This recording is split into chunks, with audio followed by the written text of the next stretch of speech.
कल मैं D mart Karol Bagh गया था और वहाँ से मैंने ऐसे ही एक लड़का देखा जो कि बार्गेनिंग कर रहा था ऑटो या रिक्शा से। I was thinking to book Rapido but I told him that I will help him and we will share auto. तो हमने शेयर कर लिया, इससे उसका रेंट कम हो गया। एंड मैं झंडेवालन मेट्रो जाना चाह रहा था और वो बीच में ही उसे उतरना था। उस later on he has lot of interest in politics and cricket, but he was talking about only politics. Kejriwal, he was continuously appreciating Kejriwal. He asked some questions like does Kejriwal really provide you free electricity? So I explained everything, and later on I got to know he was an Bangladeshi. He was from Bangladesh and तो पहले तो मुझे थोड़ा शौक हुआ कि Bangladeshi India में आके और बिज़नेस कर रहे हैं। ऑटोमोबाइल्स का बहुत बड़ा बिज़नेस, सक्सेसफुल बिज़नेस रन कर रहा है उसका भाई। और अभी कोई ऑटो फेयर लगा था, आई थिंक उसमें अपना मार्केट लगाने के लिए उसके भाई ने अपने छोटे भाई को बुला रखा था, तो दोनों मिलके वो कर रहे हैं। उसने भी अच्छा खासा शॉपिंग कर रखा था, ऐसा नहीं है कि मतलब he doesn't seems like poor, but he was bargaining for the rent fare of the auto. It's okay. Later मैंने उससे क्वेश्चन पूछा कि बांग्लादेश के लोग इंडिया से क्यों मतलब गुस्सा करते हैं, नफ़रत करते हैं। आज के टाइम में बहुत सारा मैंने मतलब ट्विटर्स पे भी बहुत सारा हेट स्पीच पढ़ा, कमेंट्स पढ़ा बांग्लादेश की तरफ से। तो वो अपनी टूटे फूटे हिंदी में बोलता है कि भारत के कुछ लोगों ने क्रिकेट में बांग्लादेश का जो बाघ है, जो उनका फेवरेट या उनका नेशनल एनिमल है, में भी खैर हमारा भी नेशनल एनिमल है, तो बाघ का मजाक उड़ाया था या फिर बाघ का जो भी। लेकिन मैं भी क्रिकेट देखता हूँ और मुझे पता है कि last year under-19 world cup में बांग्लादेश के प्लेयर्स ने इंडियन प्लेयर्स पे अटैक किया, मार पिटाई करी, झगड़े किए, फिजिकल हुए। और आए दिन आप क्रिकेट में देख सकते हैं कि बांग्लादेश के लोग कितने ज़्यादा एग्रेसिव हैं। वो चिढ़ाते हैं प्लेयर्स को, मतलब दुनिया भर के क्रिकेटर्स को चिढ़ाते हैं, मजाक उड़ाते हैं इवन। तो मुझे बड़ा अजीब लगा कि इसने सारी अपनी बातें ढक दी, अपनी कमियां ढक दी, और रिएक्शन के रूप में जो भारत की तरफ से किया गया उसको हाईलाइट कर दिया। अब मैं करीब 9 साल से दिल्ली एनसीआर में हूँ।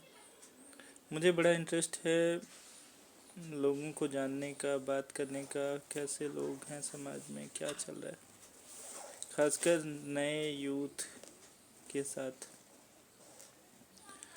पहले मैं जब अपने यूपी तक सीमित था तो मुझे उत्तर प्रदेश के अलग अलग स्टेट अलग अलग डिस्ट्रिक्ट या ज़िले के लोगों से मिलना, बात करना, उनके लैंग्वेजेस डिफरेंसेस, उनके कल्चरल डिफरेंसेस जानना, उनकी सोच। मुझे डाइवर्सिटी पसंद है, different religion, different state, different language, different clothes, dressing, different foods और स्पेशलिटी कि वहाँ की स्पेशल क्या है, किस लिए वो फेमस है। ये थोड़ा बहुत मैं व्यवहारिक रूप से जानना चाहता हूँ, किताबों से नहीं, मैं पढ़ता नहीं उसके बारे में। थोड़ा बहुत कभी न्यूज़ में देख लिया या क्रिकेट क्रिकेट में सुन लिया। तो जब जैसे मैं फ़नी इंसिडेंट बताऊं कि छोटा था तो लोग कहते थे कि नागालैंड के लोग इंसान खाते हैं। जब फर्स्ट टाइम मैं दिल्ली एनसीआर में आया और मेरे ऑफिस में ढेर सारे नागेमिस लोग थे, बहुत अच्छे लड़के थे, तो मैंने एक से पूछा कि यार ये बताओ कि क्या सच में नागालैंड में लोग इंसान खाते हैं। तो वो पहले तो हंसा मेरे ऊपर और उसने अपने टूटे फूटे हिंदी में रिस्पॉन्स किया कि भाई क्या बकवास, कैसी चीज़ें कहाँ पढ़ लिया, कहाँ सुन लिया। हाँ, लोग कहते हैं क्योंकि नागालैंड के लोग कुत्ता खाते हैं, ये बात सच है, ये उसने बताया। लेकिन they have farm houses like we have poultry farm, होता है ना, मुर्गियों के लिए पोल्ट्री फार्म रखते हैं, वैसे उनके कुत्तों के लिए फार्म्स होते हैं। अब आई डोंट नो वो कहते क्या हैं उसको, डॉगी फार्म या। तो कुत्ते और सुअर खाते हैं वहाँ के लोग। सुअर को आई थिंक पोक कहते हैं, और कुत्ते को वो लोग फार्म्स में जो रखते हैं उनको प्रॉपर इंजेक्शन वगैरह दे देते हैं, और प्रॉपर ट्रीटमेंट के बाद ही उन कुत्तों को खाते हैं, नहीं तो रेबीज हो जाएगा, मर जाएंगे। ठीक है, उनकी मर्जी। अब नागालैंड और मणिपुर में भी कुछ क्लासेस चलते हैं, और नागालैंड में भी बहुत सारे एग्रेसिव लोग हैं, जजमेंटल लोग हैं। सेम कंडीशन मणिपुर भी बड़ा इंटरेस्टिंग लगा मुझे। मेरे मेरे मैनेजर भी मणिपुर के थे, बहुत अच्छे इंसान, मतलब आज तक मैंने इतना smart and polite caring person नहीं देखा। He was from Manipur, he was Kuki, and he was very respectful about any other religion, any other person, human. उन्होंने अपने हिंदी में बोला था कि मैतेई, उस वक्त का मुझे स्टेटमेंट याद है कि मैतेई लोग तो वहाँ का मेन है ना, लोकल है, तो मैतेई लोग तो हमसे ज़्यादा इम्पोर्टेंट है, एंड वही लोग तो वहाँ का मेन पीपल है। आज जब वहाँ पे मैतेई और कुकी के बीच में झगड़े होते हैं, न्यूज आता है, दंगे फसाद, मैंने वीडियोस और बहुत सारे बहस देखे, तो मुझे थोड़ा सा दुख होता है, अजीब लगता है, क्योंकि उस वक्त मुझे लगता था कि ये लोग कितने प्यारे हैं, कितने अच्छे हैं कि आपस में मिलजुल के रहते हैं, कोई ड्रामा नहीं, कोई बहस नहीं। अब उसमें भी अगर आप पूछने जाओगे तो लड़ वो रिलीजन पे रहे हैं, और उस बात को वो छिपा देंगे, दबा देंगे, और आपसे डिप्लोमेटिक आंसर देंगे कि नहीं नहीं, ये तो सिर्फ लाइक कुकीज़ से कि सिर्फ हमारा ज़मीन का मतलब विवाद है, हमें सिर्फ अपना अलग स्टेट चाहिए, मणिपुर में से थोड़ा सा काट के दे दो, हमें अपनी गवर्नमेंट चाहिए, अपनी पुलिस चाहिए। चलो ठीक है, आपकी बात पूरा सच मान लेते हैं, लेकिन साफ सबूत ये है कि आपको इंडियन आर्मी भी नहीं चाहिए, जबकि इंडियन आर्मी में ज़रूरी नहीं कि मैतेई हो या कोई और हो, आप इंडियन आर्मी में हर रिलीजन के लोग, हर स्टेट के लोग होते हैं, एंड उनको कभी ये ऑर्डर नहीं दिया जा सकता कि नहीं भाई कोई रिलीजन विशेष के अगेंस्ट आप action low, until unless you are going against them or the nation। चलो छोड़ो उनकी बात, वहीं पे ख़त्म। सेम कश्मीरियों के बारे में जितना कुछ पढ़ा था, सुना था, देखा था न्यूज़ में, उनसे मिला, बहुत सारे कश्मीरी लोगों से मिला, बड़े प्यार से वो लोग, बड़े गर्मजोशी से मिलते हैं, बात करते हैं आपसे, कल्चर के बारे में बात करते हैं। लेकिन जब अगर आप ये ठोस क्वेश्चन पूछने जाएं, जब बिल्कुल हार्ड जानना चाहें कि क्या हार्ड गट्स फीलिंग है, क्या फीलिंग्स हैं उनकी, हाँ, क्या सोच है,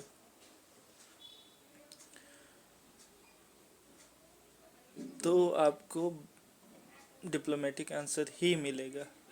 कभी भी कड़वे क्वेश्चन पे आपको रियल दिल से सच्चे आंसर्स नहीं मिलने वाले। जैसे आप अगर पाकिस्तान के बारे में पूछें तो वो कभी साफ साफ ये नहीं कहेंगे कि हाँ पाकिस्तान अच्छा है या बुरा है। They like Pakistan and India are both equal for us, we don't favour any one and like that. But हम इंडिया से सिर्फ तब से परेशान हैं या तब से हमें बुरा लग रहा है जब से करंट गवर्नमेंट एक्शन में, मतलब करंट गवर्नमेंट आई है। अब लगभग 2019 और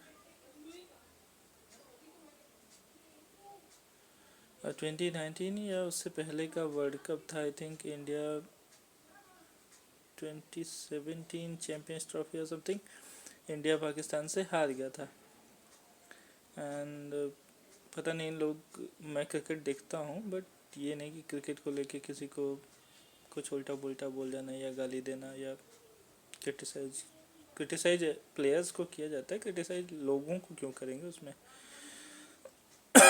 तो उसमें एक कश्मीरी लड़के ने फेसबुक या कहीं पे लिख दिया सोशल मीडिया पे कि बाप बाप होता है, बेटा बेटा होता है, और पाकिस्तान भारत का बाप है, क्योंकि भारत तो सबकी माँ होती है, तो बाप तो हो नहीं सकती। तो आज बाप ने माँ को ऐसा कुछ, अब इस बात को लेकर के बहस हुआ और वो लड़का भाग गया ऑफिस में, लाइक थोड़ी गर्मा गर्मी हुई। लेकिन कहीं ना कहीं आपके इंटेंशंस प्योर नहीं साबित होते। अगर इंसानियत की भी बात करें तो इंसानियत एक तरफा नहीं हो सकती। अगर आप चाहते हैं कि लोग आपसे प्यार से पेश आएँ, लोग आपके रिलीजन को सम्मान दें, लोग आपको सम्मान दें, तो ये सब मांगने से नहीं मिलता, ये सब देने से मिलता है। यही कश्मीर के पूर्व मुख्यमंत्री थे, I think Farooq Abdullah something, उनका अभी एक कुछ टाइम पहले मैंने एक वीडियो देखा जिसमें वो राम राम कह के भजन गा रहे हैं, और वो कहते हैं कि मतलब राम से हमारा लगाव है, लेकिन राम उनके देवता नहीं है, लेकिन राम से प्रेम है।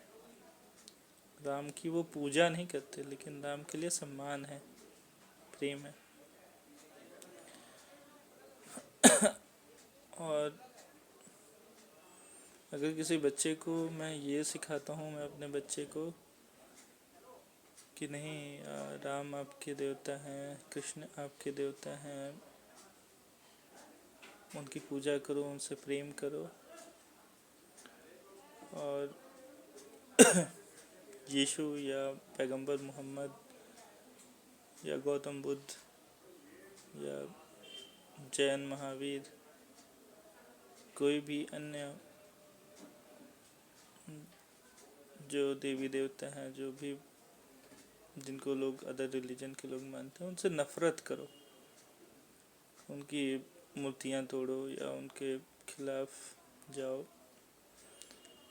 या फिर उनको गालियाँ बको, उनके खिलाफ चीज़ें लिखो, या तो इससे मैं अपने बच्चे का भला नहीं करूँगा। उसकी अपनी मर्जी है, उसको बेटर कि हम उसको ज़्यादा से ज़्यादा शांत होना,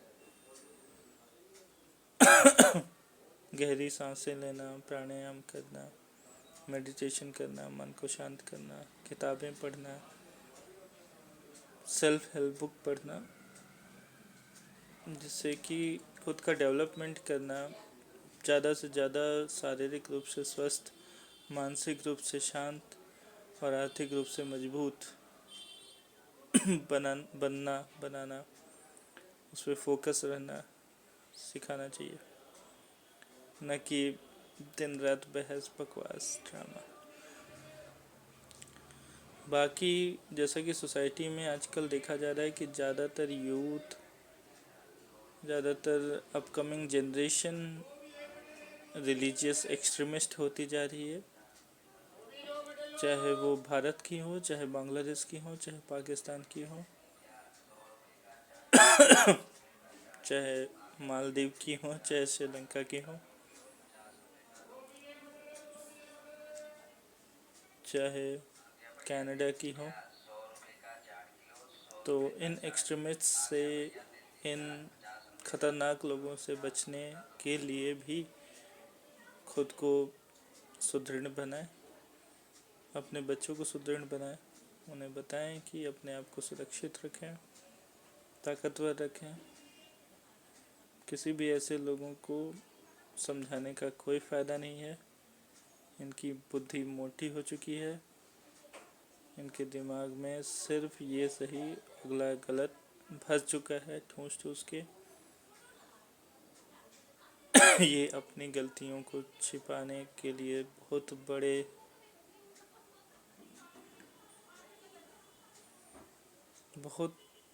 बड़े वकील हैं, और दूसरों की गलतियां निकालने के लिए बहुत बड़े जज। इनसे पूछा जाए कि अगले को क्या सज़ा मिलनी चाहिए तो ये बता देंगे। इनसे बताया जाए कि आपने ये गलती की है तो ये शायद आपका गला काटने पे आ जाए। तो please be aware of such kind of people. और अगर आप रिलीजियस एक्सट्रीमिस्ट हैं तो अपने और अपने परिवार, अपने समाज, अपने भविष्य के बारे में भी थोड़ा सा सोचिए कि क्या खतरा आप भी क्रिएट कर रहे हैं।